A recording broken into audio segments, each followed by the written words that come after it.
O meu nome é Guilherme, eu sou da cidade de Passos, no sul de Minas, mas essa história que vou contar aconteceu em 2016, quando eu ainda morava com os meus pais, na fazenda do meu avô, a uns 15 quilômetros da cidade. Naquele tempo eu era bem diferente do que sou hoje. Eu era mais inconsequente, muito impetuoso. Trabalhava meio período na fazenda cuidando do gado leiteiro, mas nas horas vagas eu ficava empinando moto pela estrada de terra com os amigos ou jogando truco. Minha mãe vivia reclamando que eu não tinha juízo, que precisava arrumar uma namorada séria e parar de andar com aquela turma de vagabundo. Palavra dela, não as minhas. A turma era formada por uns 6 ou 7 rapazes da região. Tinha o Marquinhos, que era o meio maluco e topava qualquer coisa, o Davi, que era primo do prefeito e achava que podia de tudo, o Juninho, que tinha uma CB600 vermelha que fazia um barulho dos diabos, e mais alguns outros que iam e vinham conforme a ocasião. A gente se conhecia desde criança, estudamos juntos na escola estadual até terminar o segundo grau. Teve um dia que nós tínhamos combinado de se encontrar em uma lanchonete para lanchar e decidir o que fazer no final de semana. A lanchonete ficava numa esquina da rua principal, bem simplesinha, com umas 5 mesas, cadeiras e uma geladeira velha que fazia muito barulho. Estava todo mundo lá quando Marquinhos chegou com aquela cara de quem tinha uma novidade para contar. Ele falou assim: "Pessoal, vocês sabem do casarão da Dona Célia?" Todo mundo o conhecia. Era uma casa grande de 2 andares que ficava na estrada velha que liga Passos a Alpinópolis, meio perdida no meio do mato. A Dona Célia tinha sido uma senhora muito rica que criou gado e plantou café durante décadas. Quando ela morreu em 2009, os filhos brigaram pela herança e a casa ficou abandonada. O pessoal da região sempre comentava que escutava barulhos estranhos vindo de lá, principalmente de noite. Então meu primo, que trabalha na prefeitura, e ele me contou uma história interessante. Parece que tem gente andando pela casa para roubar as coisas que sobraram lá dentro. Ele disse que a polícia já foi chamada umas 2 ou 3 vezes nos últimos meses. O Davi, que estava jogando sinuca, parou e veio para a mesa. "E daí, qual é a ideia?" "A ideia é que a gente pode dar uma chegada lá para ver se o que encontramos por lá, para ver como está a situação ou se podemos levar alguma coisa valiosa que os ladrões ainda não levaram." Eu tinha que admitir que fiquei curioso. A Dona Célia sempre foi uma figura misteriosa na região. Ela raramente saía de casa, recebia poucas visitas e quando aparecia na cidade era sempre bem arrumada, dirigindo uma Rural Willys azul que devia ter uns 40 anos de idade. Depois que ela morreu, as histórias começaram a pipocar, que ela tinha enterrado dinheiro no quintal, que guardava joias numa caixa forte, que tinha uma sala secreta na casa. "Não sei não, Marquinhos", eu falei. "Se tem ladrão lá aparecendo, pode ser perigoso." O Juninho riu daquele jeito debochado dele. "Ah, Guilherme, você tá com medo do fantasma." Todo mundo riu e eu senti o sangue subir na cabeça. Eu não gosto quando fazem pouco de mim na frente dos outros. E foi assim que a coisa começou. O Marquinhos disse que conhecia um jeito de chegar na casa sem usar a estrada principal, por uma trilha que passava por dentro de uma pastagem abandonada. O plano era ir no sábado à noite, quando tivesse menos movimento na região. Sábado chegou e eu passei o dia inteiro nervoso. Tentei trabalhar normal na fazenda, mas a minha cabeça estava longe. Na hora do almoço, a minha mãe percebeu que eu estava ansioso. "Tu tá com uma cara que vai aprontar alguma coisa, safado", disse a minha mãe. "Que isso, mãe? Eu tô normal." "Normal nada. Eu sei que tu tá tramando alguma coisa." Eu falei que não era nada demais. Só íamos dar uma volta de moto, mas ela não acreditou. A minha mãe tem um sexto sentido. Às 8 horas da noite, nós nos encontramos na saída da cidade. Além de mim, foram o Marquinhos, o Davi, o Juninho e mais 2 rapazes. O Carlinhos, que tinha uma Titã preta, e o Luquinha, filho do veterinário da região. Cada um na sua moto. Seguimos pela estrada asfaltada por uns 10 minutos até chegar no ponto onde a trilha começava. A lua estava quase cheia, o que ajudava a iluminar o caminho, mas mesmo assim foi complicado andar por aquela trilha cheia de buracos e pedras. Levamos uns 20 minutos para chegar perto da casa. Paramos as motos a uns 100 metros de distância e fomos a pé. O casarão era impressionante, mesmo à noite. 2 andares, com uma varanda grande no térreo e uma sacada no andar de cima. As janelas estavam todas fechadas com tábuas pregadas e o mato havia tomado conta do jardim da frente. Tinha um portão de ferro enferrujado que estava entreaberto. "Olá", sussurrou Davi. "Tem uma luz acesa no andar de cima." Todos nós olhamos. De fato, havia uma claridade fraca vindo de uma das janelas do segundo andar. Não era luz elétrica, parecia uma vela ou lamparina. "Deve ser algum morador de rua que está se abrigando lá", falou Marquinhos, mas a voz dele estava um pouco trêmula. Entramos pelo portão devagar, pisando na grama alta que fazia barulho a cada passo. A porta da frente estava trancada, mas o Juninho encontrou uma janela lateral que estava apenas encostada. Ele abriu e entrou primeiro, depois fez sinal para que a gente subisse. Lá dentro estava escuro e cheirava a mofo e umidade. O Marquinhos acendeu a lanterna do celular e iluminou a sala. Os móveis estavam cobertos com lençóis empoeirados, tinha teia de aranha por todo canto. "Vamos subir", falou Davi apontando para a escada que levava ao segundo andar. Foi aí que as coisas começaram a ficar sinistras. Quando chegamos no topo da escada, a luz que tínhamos visto de fora não estava mais lá. O corredor do segundo andar estava completamente escuro, com várias portas fechadas dos 2 lados. O Luquinha abriu a primeira porta do lado direito. Era um quarto pequeno com uma cama de solteiro e um guarda-roupa antigo. Nada demais. A segunda porta dava para um banheiro velho com uma banheira de pé e azulejos descascados.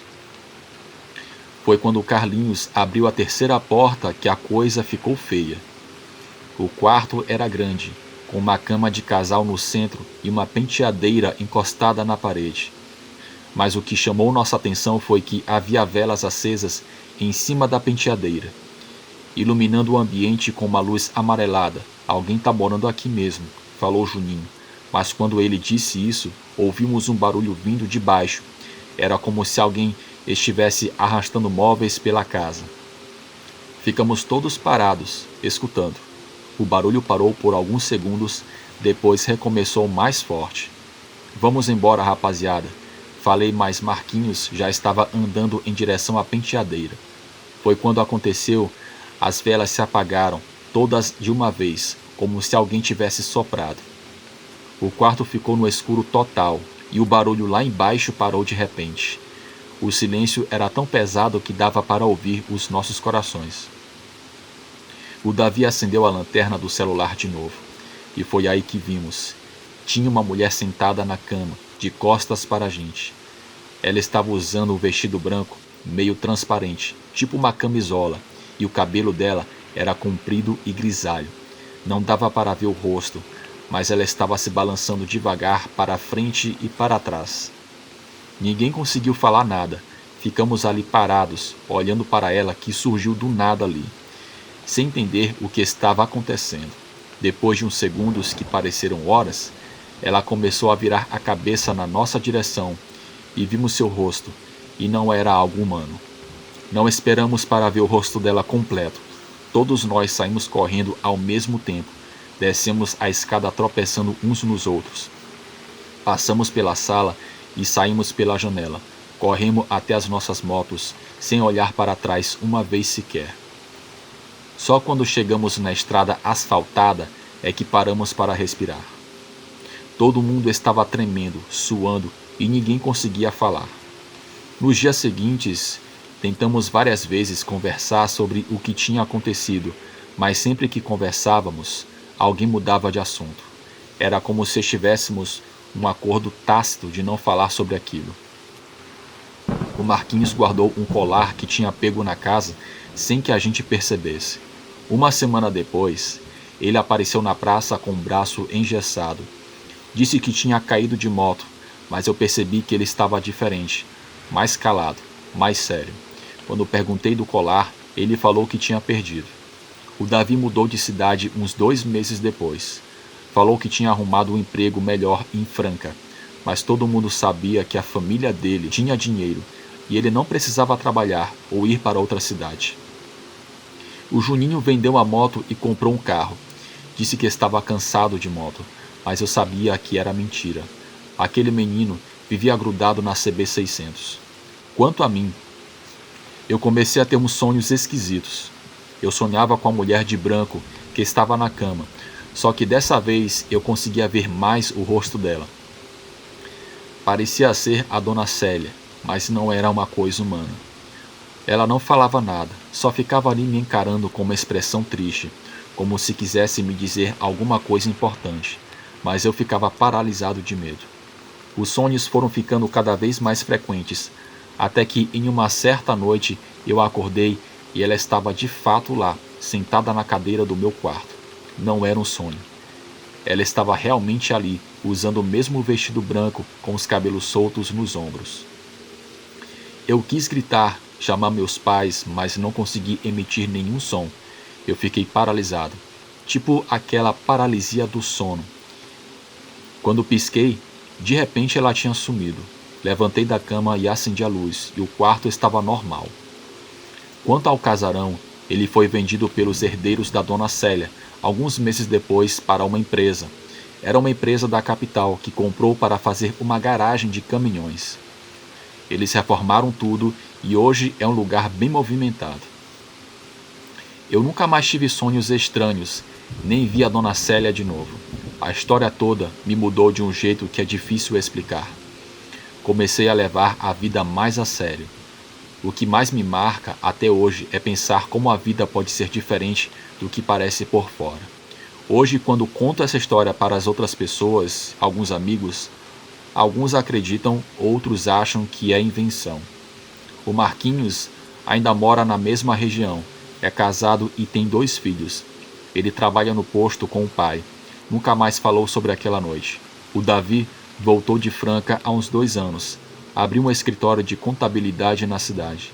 A gente se cumprimenta quando se encontra, mas nunca mais foi daquele mesmo jeito. Não somos amigos tão próximos como antes.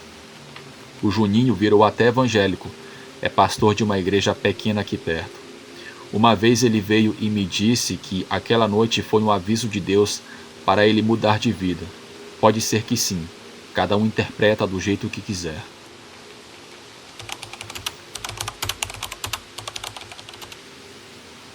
O meu nome é Kaique, eu sou de Caicó, interior do Rio Grande do Norte. Minha família sempre foi de gente simples. Éramos 5 irmãos. Eu sendo do meio, a vida nunca foi fácil, mas também nunca faltou comida na mesa e nem carinho na casa. Em 2016, quando eu completei 18 anos, eu consegui uma bolsa para estudar agronomia na Universidade de Mossoró. Foi a primeira vez que saí de casa, e olha, eu vou te falar que foi um baque danado. A cidade grande, gente correndo de lá para cá, barulho de carro direto, e eu ali perdido que nem cachorro em dia de mudança. Consegui um quartinho numa pensão bem simples no centro da cidade. Era pequeno, mas servia. Tinha uma cama de solteiro, uma mesinha de plástico que servia de escrivaninha, um guarda-roupa que mais parecia um armário de cozinha e um banheiro compartilhado no final do corredor. Dona Jaciara, a dona da pensão, era uma senhora baixinha, gorduchinha, que sempre estava com um cigarro na boca e falava alto como se todo mundo fosse surdo. Ela tinha uns 60 e poucos anos e morava ali há mais de 20. Conhecia todo mundo da redondeza e sempre tinha uma fofoca nova para contar. Foi ela quem me contou primeiro sobre o prédio da esquina. Um prédio de 4 andares, meio velhinho, mas que sempre estava cheio. Dona Jaciara disse que os donos, um casal de nome Raimundo e Conceição, tinham chegado na cidade há uns 15 anos atrás, sem nada, com uma mão na frente e outra atrás, só com a roupa no corpo. Em poucos anos compraram aquele prédio, depois outro e depois mais outro. Hoje em dia eram donos de meio quarteirão e viviam que nem rei e rainha. Guilherme, meu filho, Ela me disse uma tarde, enquanto varria a calçada. Negócio que cresce muito rápido assim, do dia pra noite, não é coisa de Deus não. Tem dedo do coisa ruim aí no meio, ou bandidagem. Eu ri na época pensando que era só conversa de gente velha. Dessas histórias que o povo do interior adora inventar, mas agora na cidade. Mas Dona Jaciara continuou.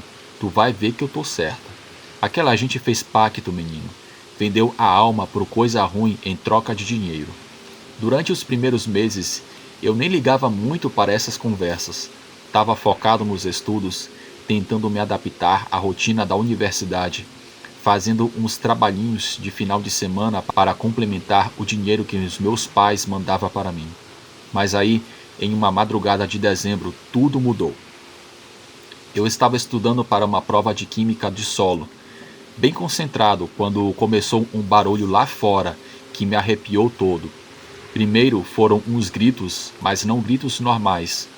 Era uma coisa meio rouca, meio animalesca que vinha lá da outra rua. Depois vieram umas pancadas violentas, como se alguém estivesse batendo em uma porta de madeira com um martelo gigante. O som ecoava entre os prédios e me dava uma agonia danada. Eu olhei no relógio. 2h40 da manhã. Pensei que fosse algum bêbado fazendo baderna. Coisa comum por ali nos finais de semana.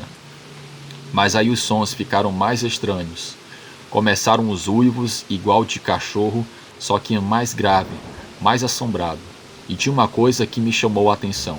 Os uivos vinham de lugares diferentes, como se fosse mais de um bicho andando em volta do quarteirão. Eu fiquei ali sentado na cama com o coração batendo forte, tentando entender a situação. Os sons duraram uns 20 minutos e depois pararam. O silêncio que ficou foi quase pior que o barulho. Era um silêncio pesado, que dava a impressão de que a qualquer momento alguma coisa ou alguém estivesse ali esperando. No dia seguinte perguntei para Dona Jaciara se ela tinha ouvido alguma coisa. Ela me olhou com aquele jeito de quem sabe mais do que fala e disse: Eu ouvi sim, meu filho, e não foi a primeira vez não.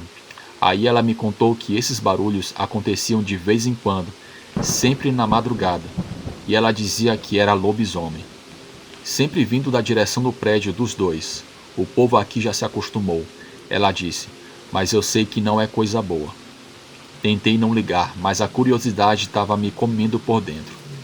Eu comecei a prestar mais atenção nos horários. Ficava acordado até mais tarde, meio que esperando os sons voltarem. E voltaram mesmo, 3 semanas depois. Dessa vez, eu estava preparado.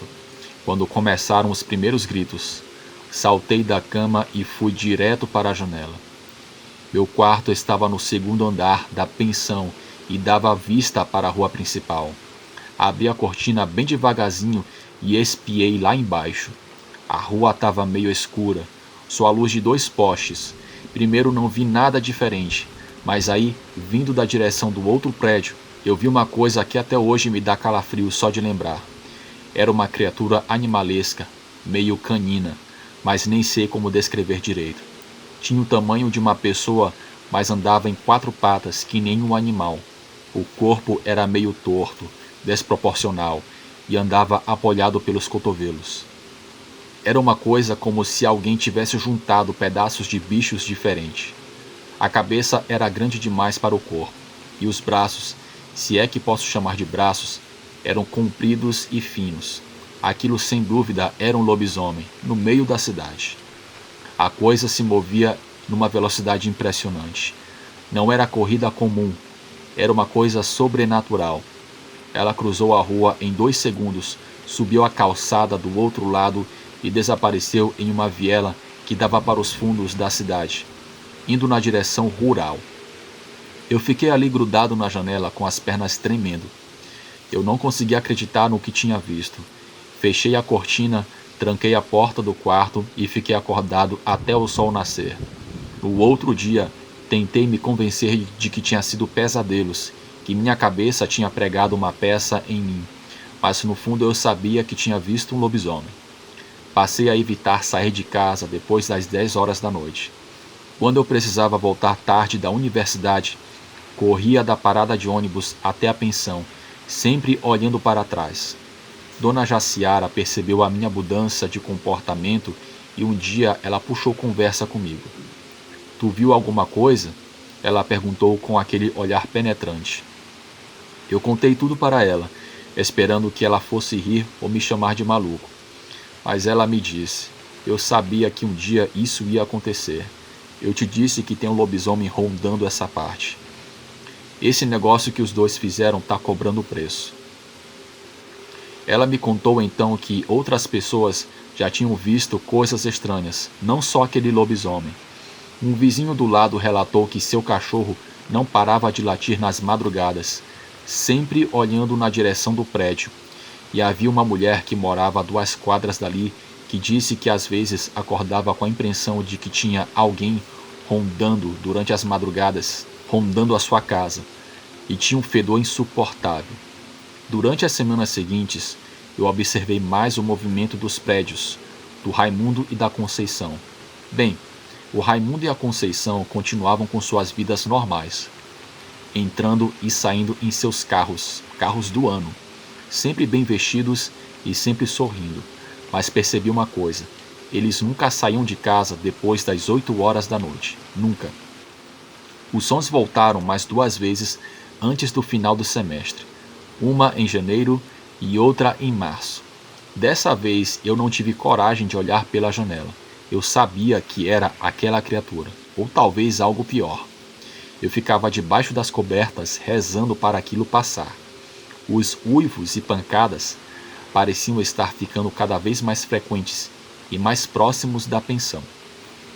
Em abril, aconteceu uma coisa que mudou tudo. Seu Antônio, um senhor que morava no prédio há uns 5 anos, apareceu morto no seu apartamento. A polícia disse que foi um infarto, mas Dona Jaciara, que conhecia bem ele, disse que ele era um homem forte, saudável, que caminhava todo dia e não tinha problema de coração nenhum. Ele estava muito nervoso nas últimas semanas, ela me contou. Dizia que não conseguia dormir direito, que tinha barulho demais no prédio durante a madrugada. Reclamou várias vezes com Raimundo, mas nunca deram bola para ele. Foi aí que comecei a juntar as peças. Seu Antônio morava no 1º andar, de frente para a rua. Se os sons que eu ouvia na pensão já eram perturbadores, imagina como deviam ser lá no prédio, lá dentro daquele prédio. Talvez aquela criatura que eu tinha visto não fosse só passar pela rua. Talvez ela tivesse alguma ligação direta com o prédio, com os moradores, com o que quer que Raimundo e Conceição tivessem feito. Eu resolvi então que ia embora de Mossoró no final do semestre. Eu não conseguia mais me concentrar nos estudos e nem dormir direito, e aquela sensação de que algo terrível ia acontecer se eu não saísse dali. Liguei para os meus pais e inventei uma desculpa qualquer sobre querer mudar de curso. Mas antes de ir embora, eu quis descobrir a verdade sobre Raimundo e Conceição. Comecei a fazer perguntas discretas para os comerciantes da região, para os moradores mais antigos. E foi numa conversa com seu João, dono da mercearia, que descobri algo importante. Seu João me contou que conhecia Raimundo desde antes ele ser rico. Ele trabalhava numa oficina aqui perto, disse ele. Ganhava um salário michuruca, vivendo aperreado, pedindo fiado toda semana. A mulher dele também, coitada, trabalhava como doméstica para ajudar nas despesas.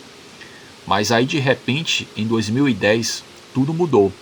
Raimundo apareceu na mercearia com dinheiro no bolso, pagou todas as dívidas de uma vez e disse que tinha conseguido um negócio muito bom. Perguntei que tipo de negócio, continuou seu João. Ele disse que tinha encontrado alguém disposto a ajudar ele em troca de um favor pequeno. Algumas semanas depois, Raimundo comprou o 1º prédio. Seu João disse que foi estranho porque Raimundo não entendia nada de administração predial.